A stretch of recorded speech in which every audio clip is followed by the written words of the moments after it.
This is the Project Management Podcast. We bring project management topics to beginners and experts. Find us on the web at www.thepmpodcast.com or send your emails to pmpodcast@gmail.com. Hello and welcome to episode number 93. I am Cornelius Fichtner. This is the Project Management Podcast for the 5th of April 2008.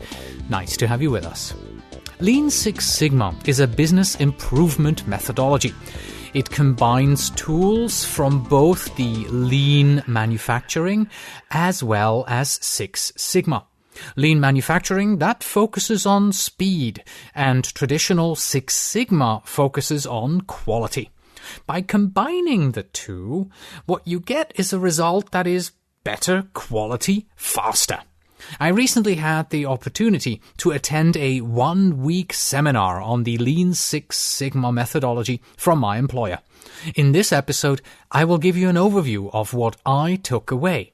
We will talk about the acronyms DMAIC, DURFT, and SWIM, and I will give you my conclusion of what I feel is important about Lean Six Sigma.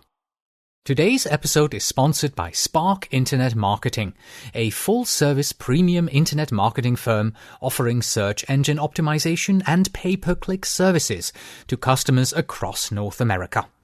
Our number one priority is to grow your business by leveraging the internet to bring you qualified leads at rates lower than traditional advertising mediums. We deliver quality work and fully explain our efforts to you on a monthly basis.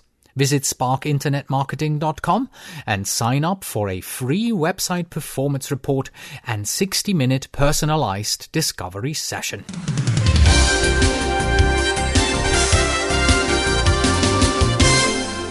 In our episodes with Brian Irvin, where we talked about politics, we gave away 2 books. One book goes away to the listeners and subscribers to the premium podcast, and one book goes to those who listen to the free version of the podcast.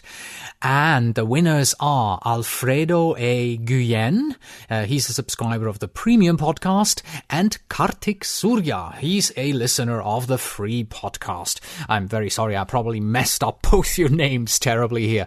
So, both of you have won 1 copy of Brian Irvin's book, Managing Politics and Conflict in Projects. Congratulations. And just in case you were wondering, last week's episode about the 10 things that you can learn from Britney Spears about project management, that was of course an April Fool's Day joke, just in case you didn't realize it.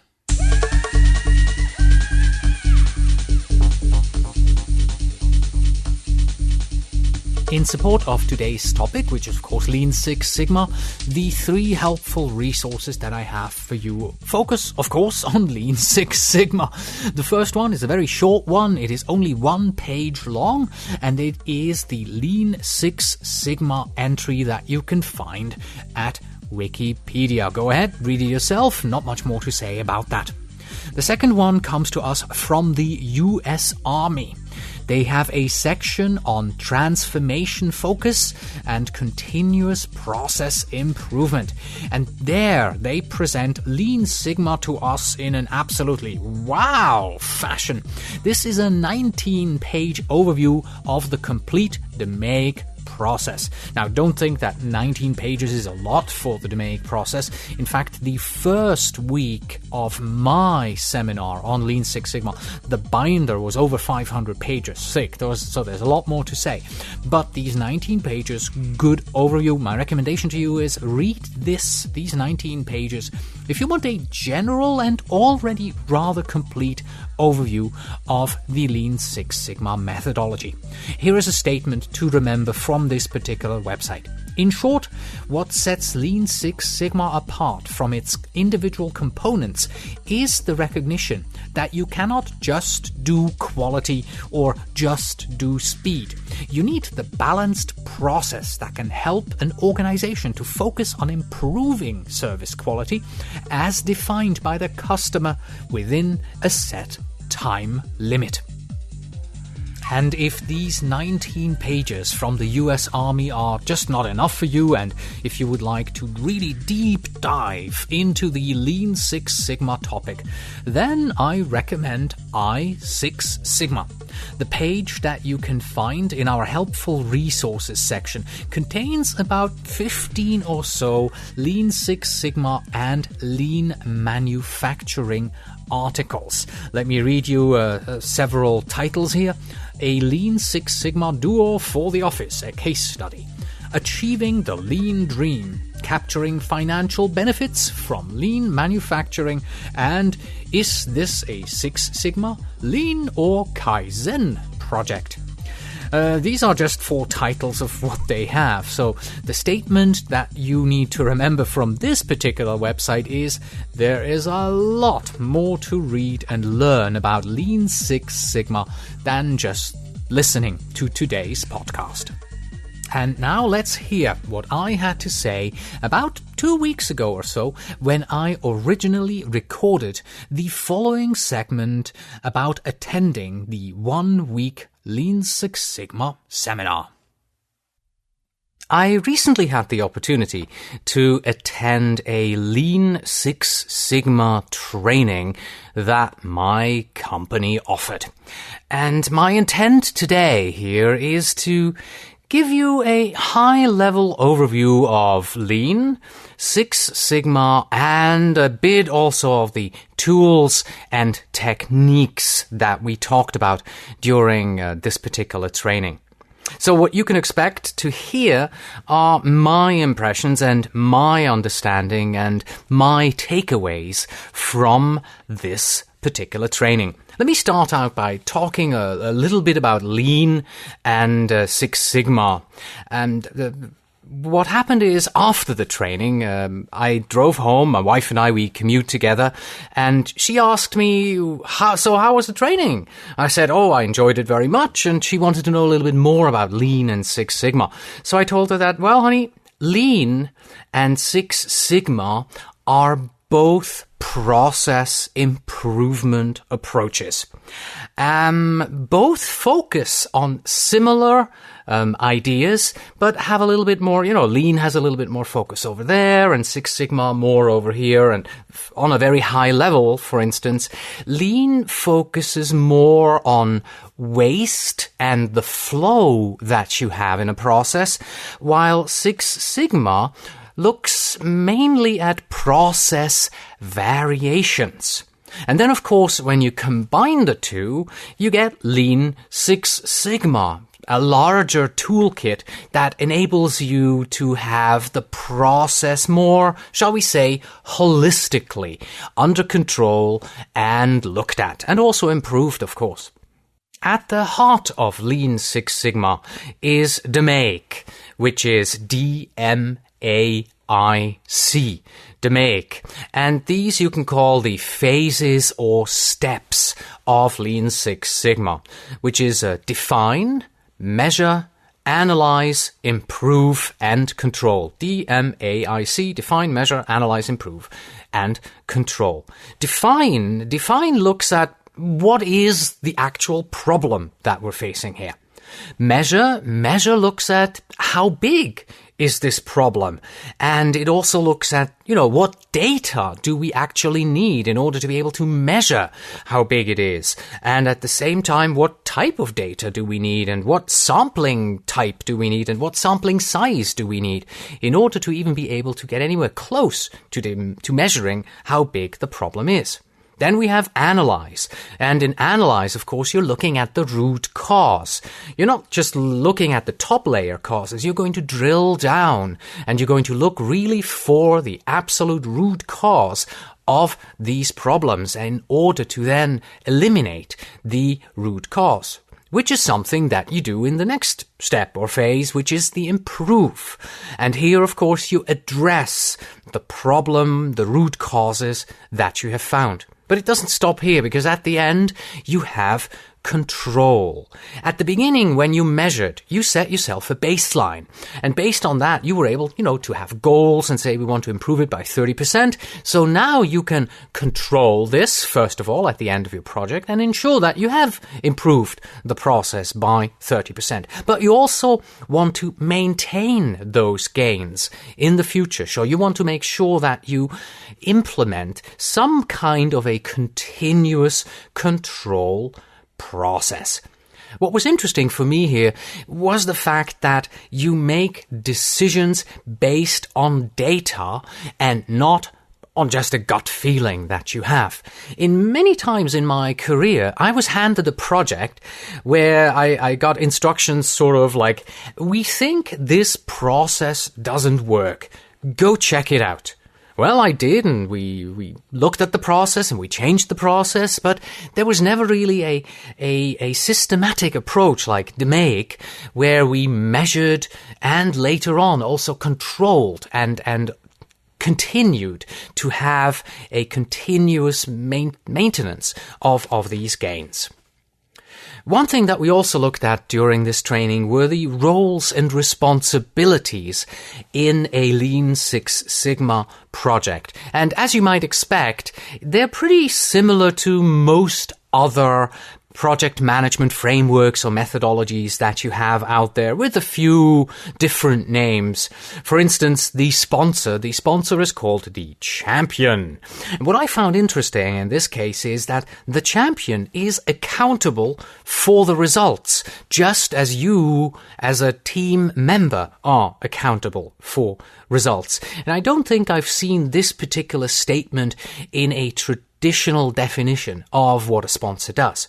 Then there is the value stream leader, the VSL. And the value stream leader is in charge or manages the process from start to finish.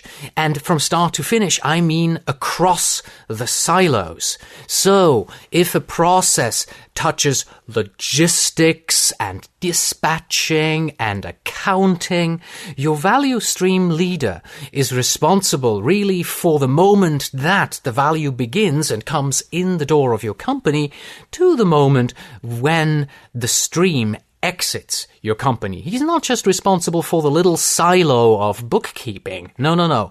He is in charge of the whole thing.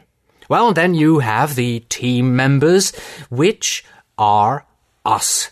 And in this particular training that we went through, we also got assigned an internal project. And we got split up into 4 groups, and each of these 4 groups we're going to have to address a certain project. And all of these projects, they are from the business side of our company. And I am an IT project manager. So my role here on the team is really to ask the stupid questions like, why are we doing the process the way we are doing it? Next, we have the stakeholder.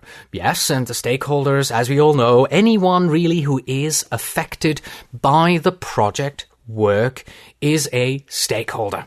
And then there was another new term for me, and that's the money belt, or the financial advisor. Yes, Six Sigma, Lean Six Sigma, they're very, very fond of these belt types. So you have a green belt, you have a black belt, you have a money belt, you have a master black belt. Well, and the money belt here, the money belt puts money on our numbers. Well, remember, in the measure step, we went out and we gathered the data and we analyzed the data and we crunched the data. And now we're supposed to figure out, well, how much is all of this costing us? And if I myself am going to put money onto these numbers, well, there is a certain risk that I'm a bit biased and I may be wanting to, change the numbers and make it seem worse than it is. Even if that is not the case, there's always the possibility that somebody might think you're biased, and therefore you get a money belt, somebody from the finance department who has an unbiased view and who will put money to the numbers that you have determined. I've mentioned the black belt just a second ago. Yes, a black belt is assigned to a project or a master black belt, and it is his job to coach the project team. Then, of course, there are the green belts. And the green belts, that's us who are going through this training. We will continue to do our daily jobs. And as in any normal matrix organization, we will also be then leading these continuous improvement projects in our areas, which is, by the way, I believe the definition of a green belt. A green belt is a person who works in a particular area, but because of their training in Six Sigma, in Lean Six Sigma, they are responsible to lead those continuous improvement projects in their particular area. One particular thing on the project that green belts are responsible for is communication. Now, for me as a PMP and a seasoned project manager, nothing extraordinary right there, because, well, communication is what we do about 90% of the time. However, our trainer really put a lot of emphasis on this and said, well, you really have to make sure that you communicate with the champion, sponsor, with the black belt, and also with the stakeholders and the project team, because you want to make sure, again, nothing extraordinary, that these people are always informed that there are no surprises that suddenly, come out of left field. Whether this be a bad surprise, like, oh, the project is going to be 3 months late, or a good surprise, like, oh, we're done. So you want to make sure that you proactively communicate with these people. All right, let's take a look at Lean itself. Lean talks a lot about adding value to the steps in the process. And by value added, we talk about 3 things. First of all, if you add value in the process, that means your customer cares for the change that you have just made, and your customer is willing to pay for that particular change. That is added value for the customer. He cares about it and is willing to pay for it. Value added also means changing the thing. Not changing the process, but changing the thing that you're working on. Let's take a simple example. Let's take an invoice. An invoice goes from person to person in the bookkeeping department, or of course today most often it's done by computers, so there's really not that much of a process flow within the department. But let's just assume the invoice is handed from person to create it. So by adding value to this particular thing, this invoice that people are working on, you need to change it. So what could you do in order to change it? For instance, you could print it on recycled paper. That may be something that your customer cares about. There may be more information that you add onto the invoice, which you've just changed it. You've added more information, or you've removed errors from it. So you're changing the thing. Value added, that is the third definition here, is also DIRFT, D-I-R-F-T. Do it right the first time. Not really much that we need to say about this, because we all want to make sure that we do the things we do right the first time, because if we don't do them right the first time, what happens? Well, we get defects and we have to do rework, it's going to cost us more, etc. So value added means doing it right the first time, changing the thing in a positive way, obviously, and making sure that the customer cares and wants to pay for that added value. And you do that by looking at the SWIM. There you go. You got another acronym. So we've already had the MAKE, we've had DIRFT, and now we also have SWIM. And SWIM looks at the sorting, waiting, inspecting, and moving. Because whenever something that you work on goes through your process, it is either sorted, it is waiting to be processed, it is inspected, or it is being moved from point A to point B. And these 4 activities are not really adding any value. So let's take the example of the invoices again. So person A creates 20 invoices, gives them to person B. So we have moving. While person A was creating these 20 invoices, well, person B was waiting. Maybe when person A puts the thing into the inbox of person B isn't ready yet to process these. So the thing itself is waiting. And at some point, of course, somebody has to look at the invoice and inspect it and make sure that they are correct. So there you go. The sorting, the waiting, the inspecting, the moving, all of these activities, the swim, they don't really add value to your process. However, there are instances when you have certain activities that you have to perform because they are simply required. In the German-speaking world, there is the concept of the 4-eye principle. So it's better for two people to look at something. Well, 2 eyes, 4 eyes are better than just 2. So there is the 4-eye principle of inspection. That doesn't really do much. You shouldn't add additional layers of control and blow up your control mechanism. Instead, you should change the process.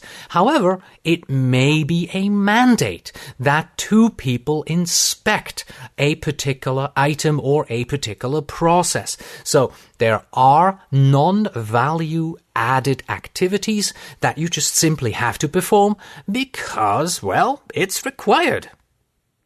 I think the biggest eye-opener here during these discussions about processes was the statement that it is better to process one item at a time, than it is to process, say, 40 items as a batch. Now, look at the processes that you do personally, right? You know exactly, today I have the following 10 similar items or 10 exactly the same items that I have to process. What do? Well, you wait until they're stacked up and then you turn to them as a batch of 10 or however many, and then you process them because it's easier for you to get into the flow of things and process them. And this was kind of the argument. It was enormously long, probably about 25 minutes that we discussed this and brought examples up. And I've heard this argument before, so I was already sort of a believer. And the main idea behind this is the statement that I have just made. It's easier for you to process these 10 items as a batch. But the process efficiency from, we talked about the value stream leader a little while back, from very beginning to the very end.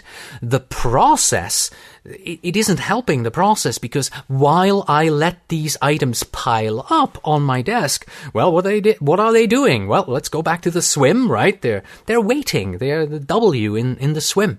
So therefore, you're pretty much interrupting the flow. You're interrupting the process because it is more, simpler for you, easier for you, more convenient for you. So batches are easier usually for the point production, but one at a time, processing one at a time is better for the whole process. Now, what we did the same day is we had a simulation, and this was a simulation that we did in the classroom, and it was really good. We had a team of 7 people, and it was an extremely convoluted process that we were given. And this process pretty much meant over there in the corner you have batches of 10 pencils. You have a tester 1, a tester 2, a tester 3, an inspector 1, and an inspector 2, and you have a manager and you have a person who's supposed to move these batches of 10 pencils between the people and handing them off when they are done.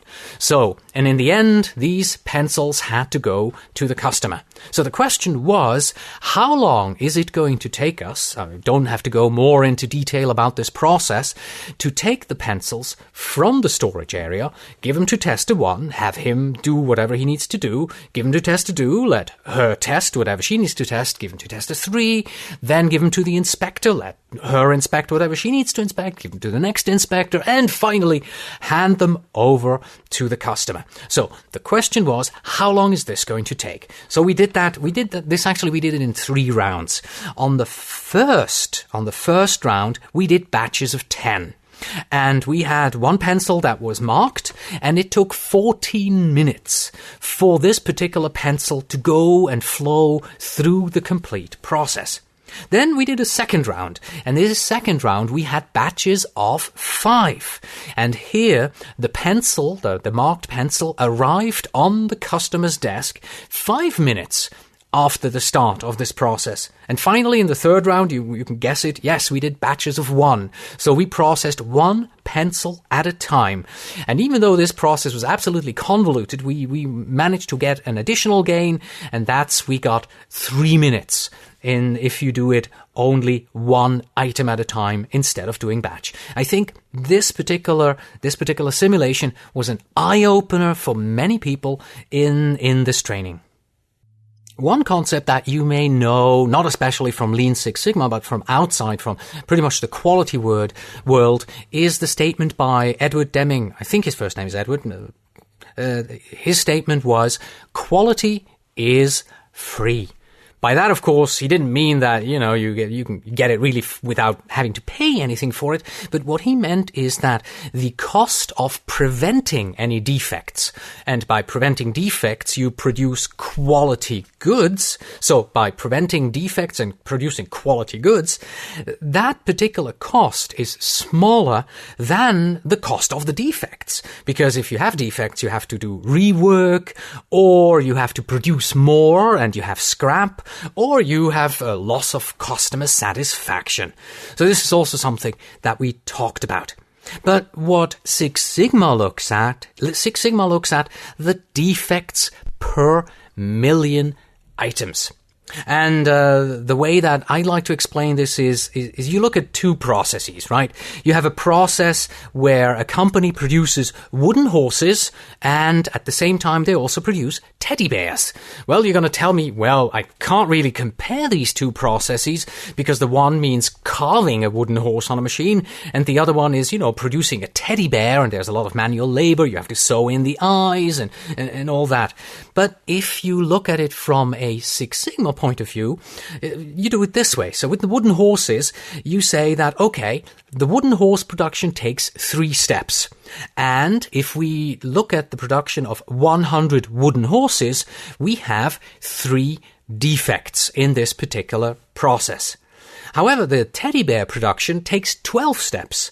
And if we produce 100 teddy bears, well, we also happen to have 3 defects. Now, these numbers, they already show you that probably the wooden horse process is is worse, because they only have 3 steps and get 3 defects, while the teddy bears have 12 steps that they perform and they only have 3 defects as well. So by taking these numbers of defects and opportunities and then bringing them down to the steps that you have in your process and calculating a number that's sort of leveled for everyone, you get the ability to compare multiple processes by calculating a particular number.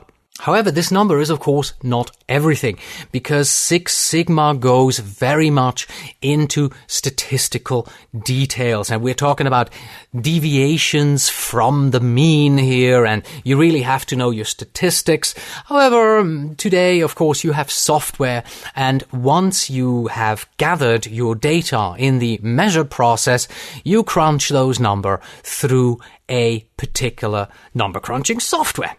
All right, let's do a quick conclusion here of this overview of Lean Six Sigma. Lean is a set of principles that helps us to eliminate process activities that do not add value to the thing that you are producing. Six Sigma, on the other hand, is a collection of methods and tools that are aimed at significantly reducing unwanted variations in products and processes. Both have similar focuses, like both talk about the voice of the customer. Both look at whether or not the process varies too much.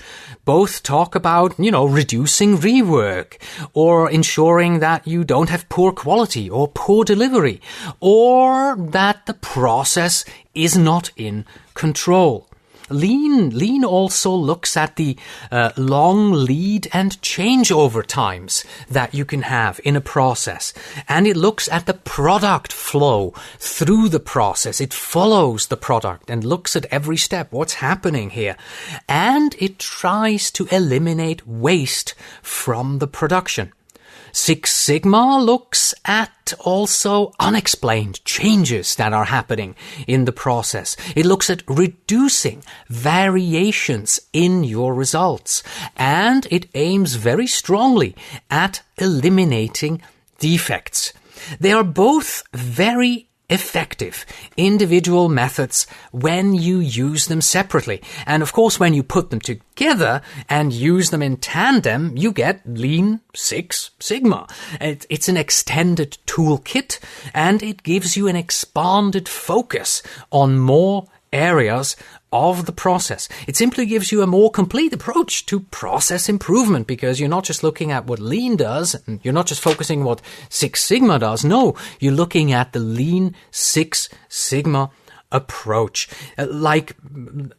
It will give you a low level of defects. It'll give you little variation in your results. There'll be a smoother flow of the product through your process, and every step in the process adds value to the product. And finally, more importantly, it ensures that the process is in control. So, what I think I have taken away mostly from this Lean Six Sigma overview here today is that you use a combined toolkit. You apply the right tool, be it a Lean tool, be it a Six Sigma tool, and you apply this particular tool at the right time. So don't worry about the terms Lean, don't worry about the term Six Sigma or Lean Six Sigma too much. It's a toolkit that you can use and employ at the right moment in order to move your process improvement project forward. And that was my overview of Lean Six Sigma. Here is what I would like to know from you. Are you using Lean Six Sigma in your daily work? How's it working for you? Where are its weaknesses, its strengths? What do you like? What do you not like about Lean Six Sigma? Please stop by at our website and post your reply to this question as a comment to today's episode, which is, of course, episode number 93. That's it for today. Thank you very much for listening. As always, you can find us on the web at thepmpodcast.com, and if you are a project manager who wants to become a PMP, you can visit pmprepcast.com. In this podcast, we teach you concepts, tools, and techniques that you need to know in order to pass the PMP exam. Please send your emails to pmpodcast@gmail.com, and when you write, you don't have to tell me where in the world you're writing from anymore, because I noticed that nobody does it anyway, so I'm going to stop asking for it. And finally, we have this. Quantitative project management means that you are able to quantitatively predict cost and schedule overruns well in advance. Until next time. And that was my overview of Lean Six Sigma. Here is what I would like to you from no... did I just say that the wrong way around?